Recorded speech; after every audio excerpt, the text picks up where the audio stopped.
This is Dave from Whitecourt, Alberta. The Canadian Tested for Life program sent me this 2.2 amp quarter-inch sheet sander. I put this to the test by sanding some pallets here. I'm going to make some projects for the wife.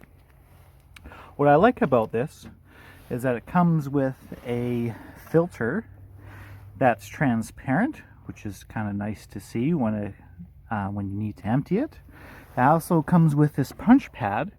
This is how the filter works, is it sucks the air up through these little holes that you punch in with the sandpaper.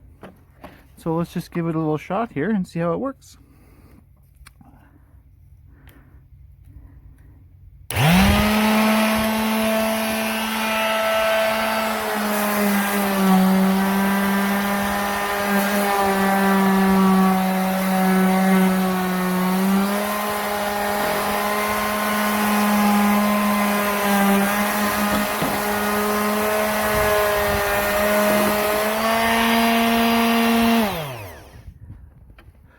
Well, that didn't do too bad of a job. I wasn't pressing very hard on it, so, and as you can see, it's about an 80 grit.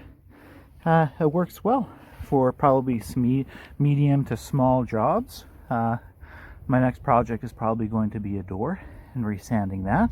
So I'd recommend this to family and friends for any small to medium projects, and with the filter, it's kind of nice to have it in the house.